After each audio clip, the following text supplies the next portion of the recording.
All right, good morning, good morning. So in this video, we're going to be talking about federal taxes and your new business. So as a new business owner, this is very important information that you need to know about your taxes and your new business.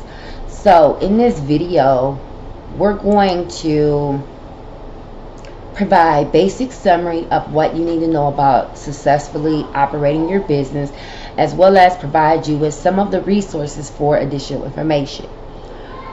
So specifically, we'll explain the purpose of an employer identification number, describe basic record keeping requirements for tax purposes, define basic bookkeeping and accounting methods, explain the forms of business organizations, and then finally, we're going to suggest how to select a paid tax preparer. Okay?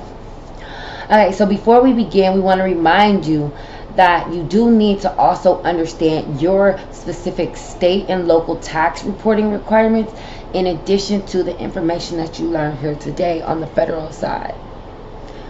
Alright, so moving forward, the employer identification number, better known as the EIN. Alright, let's start there first. An EIN identifies tax returns filed with the IRS, and as a business owner, you may be required to get an EIN. Now, you will need an EIN if you pay wages, have a self-employed retirement plan, operate your business as a partnership or corporation, or if you're required to file any of these tax returns: employment, alcohol, tobacco, firearm, etc. Okay, so your type of business may not be required to obtain an EIN, but you may need an EIN for dealing with other businesses, including like banks and different things like that. You definitely will need an EIN number to open up a bank account and with different businesses like that. So you want to make sure that you do have an EIN, because you will need it in other ways. Okay, maybe not for IRS tax purposes, but you will need it for other businesses. Now, the IRS will give you an EIN number even if you don't need one. So if you file for one and they give you one, keep it, but you may not need it for IRS purposes. So you always have to stay educated on things like that when it comes to your particular business and how you're moving, okay? Because everybody's business situation is different, and we'll talk about that more once we go into the business structures. All right? Okay, so the fastest and easiest way for you to get an EIN number is online. You can go to irs.gov and type in the keyword EIN, and from there you'll find out more information, including the application. And it's really straightforward. You can submit it between the hours of, I believe, 7 a.m. and 7 p.m. And most likely they'll give you your EIN instantly, and you can just print it or save it to your phone or your computer. Alright? Okay, now the EIN assigned is the permanent federal identification number for your business, so you must keep it. This EIN number may be canceled if the name or the social security number of the principal owner or the principal officer do not match the Social Security Administration records, or if your business already has the EIN number. So make sure you only have one EIN number per business, because that's all you need. Alright? Okay, so moving forward to record keeping. Now let's discuss record keeping for your business. As a business owner, you must always keep receipts, sales slips, invoices, records for cash receipts, any kind of records for any kind of expenditures that you have, bank deposits, slips, canceled checks, any other documents to substantiate items of income, deductions, and credits.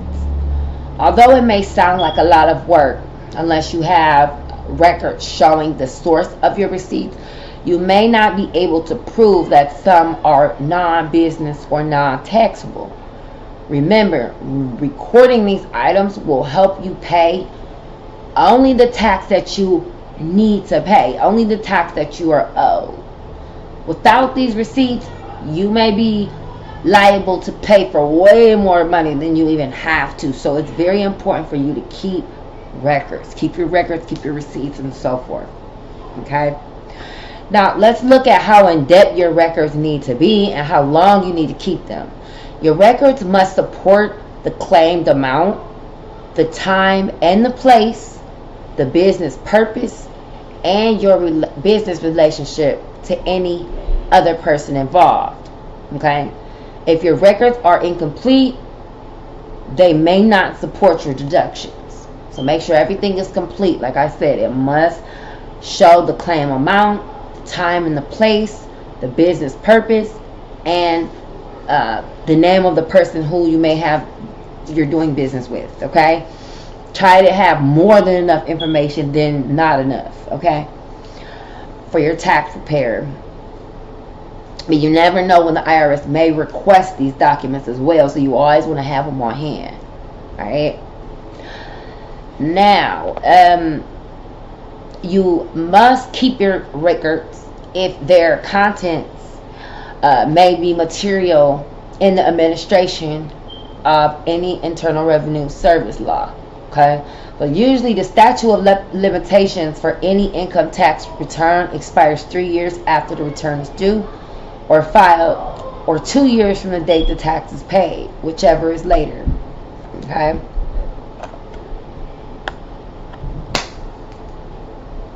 Oh my gosh, I hope I actually recorded it.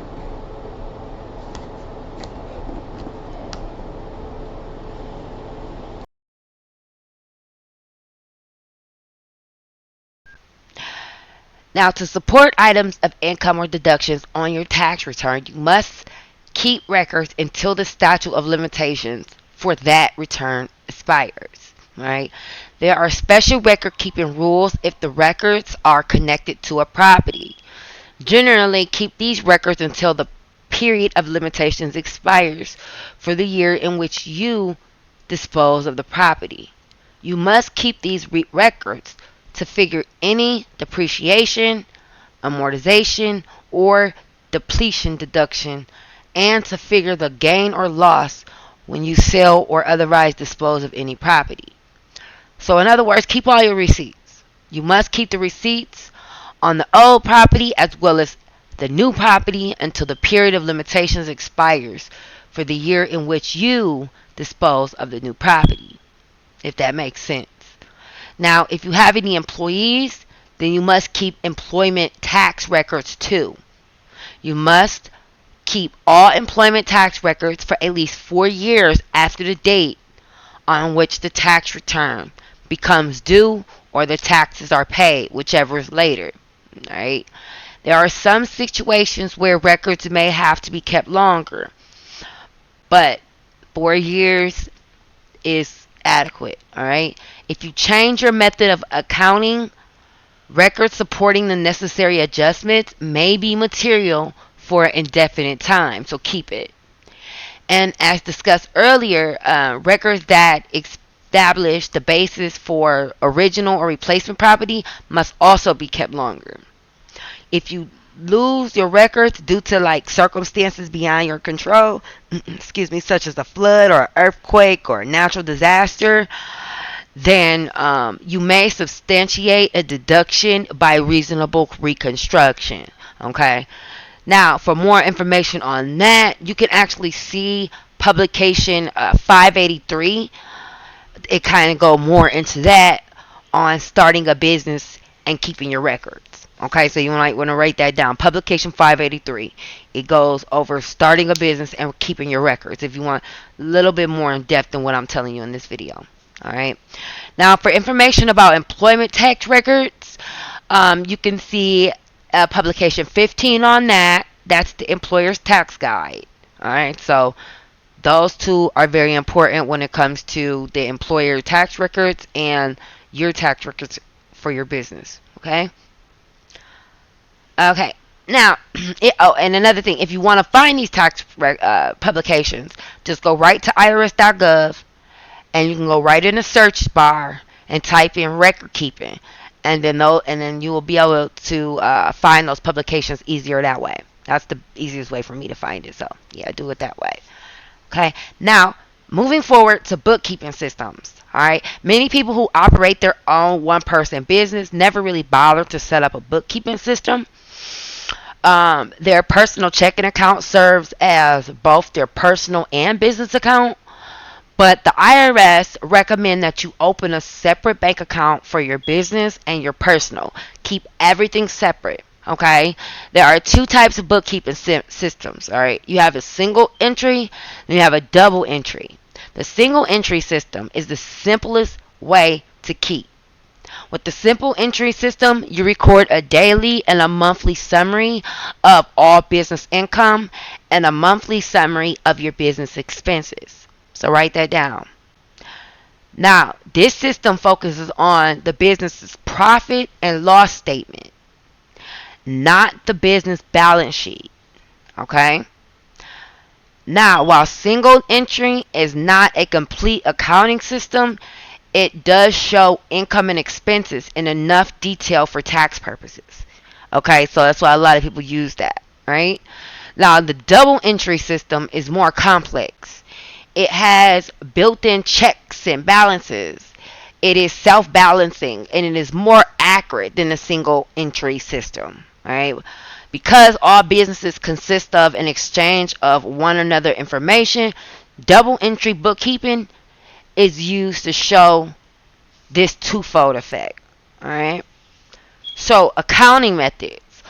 Once you've selected a bookkeeping system, you also need to select an accounting method. Your accounting method is a set of rules that you use to decide when and how you report your income and expenses. So, the most commonly used accounting method are the cash method and the accrual method. Alright? On your tax return, you must use the same accounting method you use to keep your records. Alright? So if you're using the cash method and the accrual method, that's the same one you're going to report on your tax return. Under the cash method, you report all income in the year you receive it. You'll usually deduct expenses only in a tax year in which you pay them. Okay? So you only deduct the expenses in the tax year in which you pay them. Under the accrual method, this is the second method. Under the accrual method, the report income in the year you earned it. You'll report the income in the year you earned it, regardless of when you receive payment. Alright? So you deduct expenses in the year you incur them, whether or not you pay them that year. Okay, so it's two different systems, and you need to know both of them. But the cash method is just way more, easier for a lot of people. Businesses that have inventory for sale to customers must generally use an accrual method for sales and purchases. Okay, so many small businesses with gross receipts averaging less than $10 million may use a cash method for sales and purchases. So, it just depends on your tax professional and your bookkeeper. They'll give you the best way to go about it. Alright? And on top of that, just do your research. Okay? That's what the irs.gov website is for, so that you can get as much information as you can. Alright? Okay, so, and if you want more information on that, that's publication 538. So write that down. That's publication 538, which goes over accounting periods and methods. Okay, it kind of goes more in depth on that. Now, there are computer software packages that are very, very useful and relatively easy and require very little knowledge of bookkeeping and accounting. So, depending on how your budget is, you may be able to get one of those, like HoneyBook, or different places, like different platforms like that, that'll help you keep a track of everything real easily, and the system do a lot of the work for you, and they ask you questions so that they can pretty much fill in the rest. Okay, but of course you have to pay a monthly fee on those different programs. But HoneyBook is one that's really good. Alright, but be careful if you use software. You must be able to produce records from the system to support what is on your tax return, right? And always keep a backup copy in a safe space. Okay? All right. So now, up to this point, we have covered quite a lot, and it's time for you to test your knowledge. Let's hear now. Um, I have a website where I sell custom orders and homemade knitted goods, hats, scarves, and socks. Customers order online, but because it could take a few weeks or even a few months to get the supplies and finish the order, I don't charge them until the product ships. I use the accrual method of accounting. I record the sale in the month when I ship the product, not in the month that the person orders it. Is Sandy correct in using the accrual method for that? What you think? I'll give you a second to answer that.